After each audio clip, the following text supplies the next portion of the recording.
What's up, guys? I'm BTC. Welcome back to the Respawn, the series where I answer your questions. Real quick, there's something that I'm genuinely excited to share with you guys. Seriously, genuinely excited about this. It has to do with the video sponsor, which is Audible. I've been listening to Audible forever. I've had them sponsor a whole bunch of videos in the past. I really enjoy audiobooks. I listen to them every single day. The basics of the program, which I'm sure some of you are familiar with, which is that you sign up, you get a free credit, and then you can have any audiobook from their thousands and thousands of audiobooks that they have. You get to keep it forever for free, and even if you cancel your membership, you still get to keep the audiobook. But now they have something called the Audible Plus catalog, which has hundreds and hundreds of audiobooks, and you can listen to any of these when you're a member. You don't have to pay for them, you don't have to use a credit on them at all, you just get extra access to all of these books in the Plus catalog. And recently, they added a series that I really enjoy. It's called the Cradle series. The first book is Unsold. He's currently working on the 9th book, but the first 8 books are available in the Plus catalog, which means if you sign up, you get your free credit, you can pick any book from the entire Audible library, and you get to listen to this entire awesome fantasy series, all 8 of the books, and it's just amazing. Even if I didn't have Audible as a sponsor, I would still want you to go and listen to these books. They're that good. I like them that much. I want you to go and listen to them.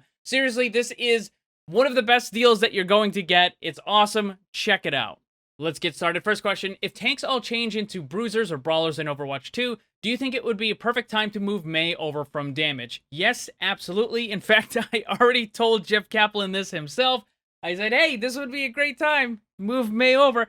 But keep in mind that they're going to be changing a whole bunch of stuff with Overwatch 2. It's not just the tank category, which is getting a whole bunch of changes. They're going to be moving the characters away from more of a Reinhardt Orisa type style. Instead, it's going to be closer to what Roadhog is, where they're basically fat DPS. They're not going to do as much damage as a DPS character, but the focus is going to be more on being kind of offensive rather than sitting behind a barrier. And they don't want that to happen anymore, so they want to have the characters in that role be more involved. Now, because of this, there are going to be quite a few significant changes to the characters that are currently in the tank category.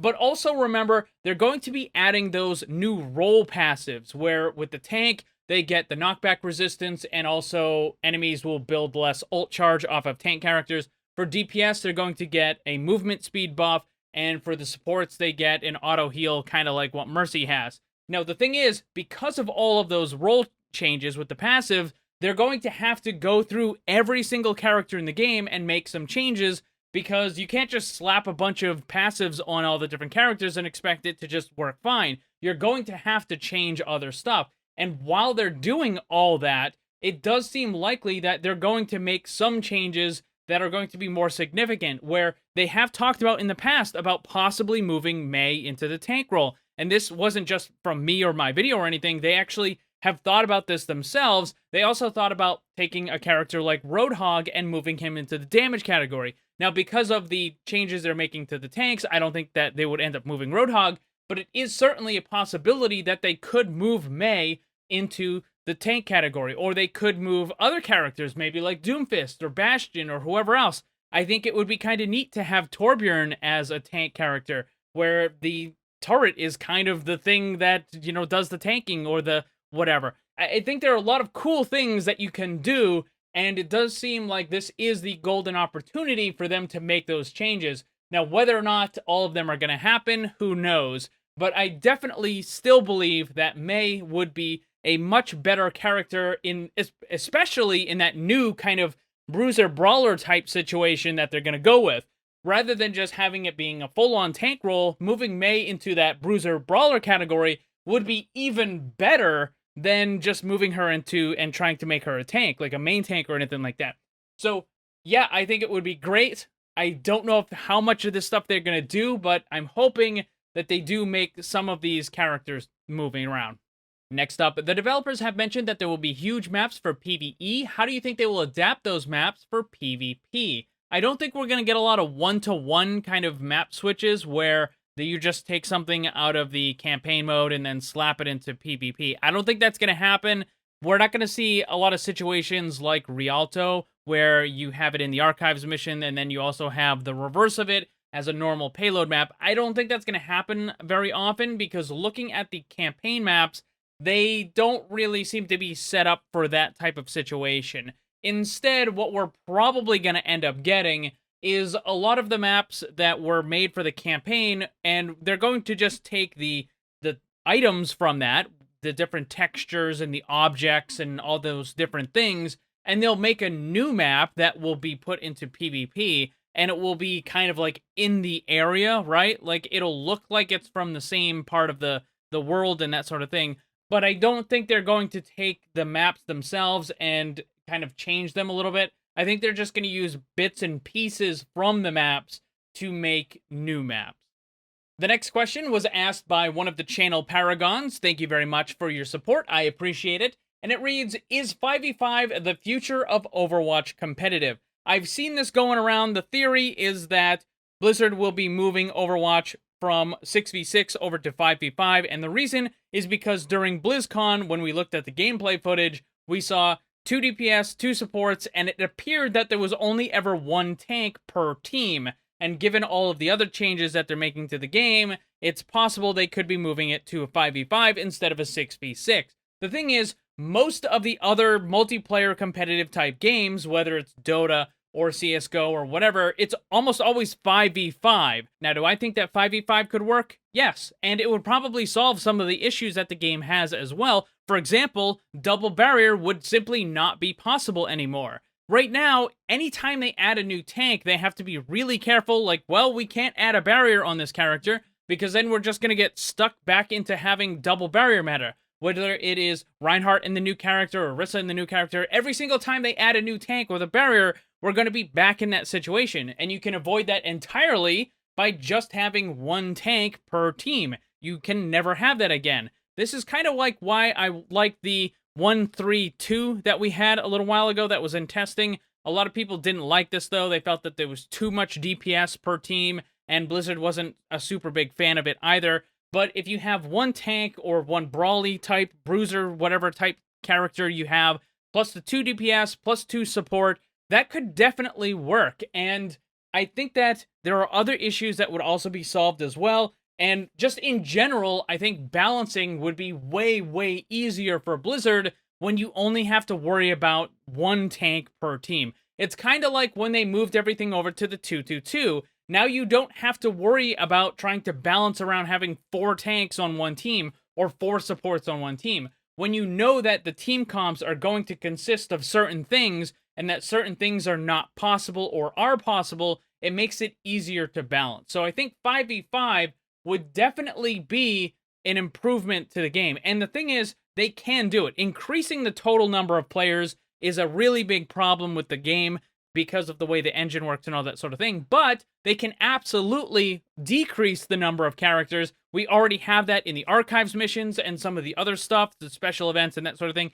And in custom matches, you can decrease the number of players per team. So lowering the number of players is not a problem. Increasing them is. So I don't see why they couldn't do this if they wanted to try. They might even just try to test it out on the PTR or test it out in the experimental just to see if it even works or if people like it or whatever before they ever actually end up fully going into it. They might just do that instead of just dropping it with Overwatch 2.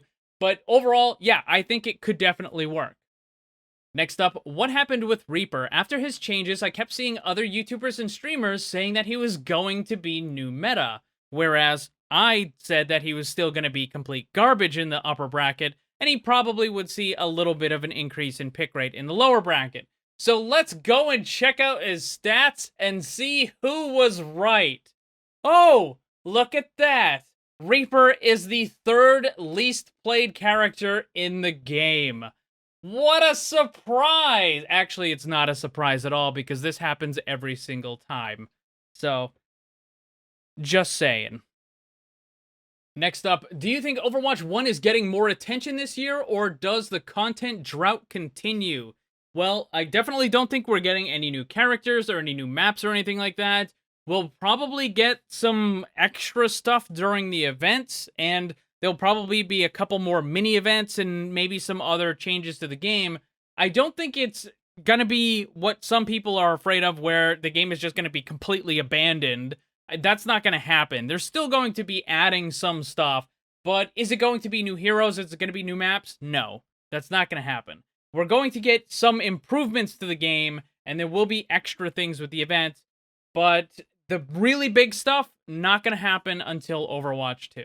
Next up, what do you think of a content creator event where content creators get skins? Depends on what it is. If it's a mini event where it's just one creator and then it's a limited time, I don't think that's really a good idea. You could have a bigger event like the anniversary where it's a bunch of different creators and you can have that stuff. That would be a little bit better. But really, I think if you're going to add this type of content to the game, it would be better to have it available all the time. Anytime you want, you can go in, get the sprays, get the skins, whatever, however they want to handle it, you could do that. I think that would be a lot better than just having it available for a limited amount of time. But the problem is, I don't think Blizzard really wants to do that.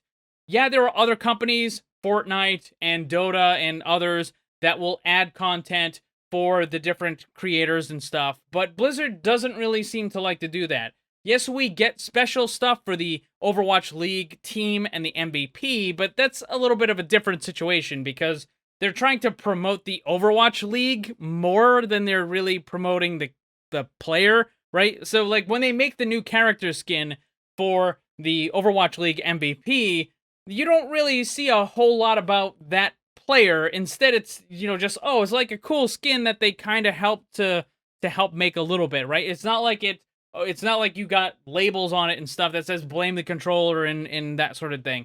So I don't think that Blizzard is really interested in that, though I think it would be a good idea. Not even just for myself, right? Like, I just think it gets more community involvement and it just brings more excitement. Like, you get to play with the character skin and the sprays and the stuff of the creators that you like to watch. So I really think that it's probably a good idea. Again, there's probably other issues with it where you have to get agreements and contracts and this and that to use the likeness and blah, blah, blah. So it does get kind of messy, but overall, I think that stuff can be smoothed out over time. And yeah, I think it would be a good idea, but is Blizzard going to do it? Probably not. That's going to be all the questions for this week. Thank you to everyone who submitted one. There is a new question card on the community section of my YouTube channel. There'll be a link for that down below, as well as a link to the Audible where you can get the free trial. Please go and check out those books. I'm telling you, you're going to enjoy that. Like, I enjoy the series so much. I want more people to listen to it just because I like the series and I want the author to keep making the books. So go and listen to them because they're really good and you'll enjoy them. And you also get another credit where you can get any other book that you want for free. So it's great. Go and check it out. Links for that stuff down below. A big thanks to all the Paragons and other channel members for all your support. If you'd like to become one and grab some cool rewards, click the join button down below. Also, if you enjoyed the video, drop a like before you leave. And remember, always blame the controller because it's never your fault.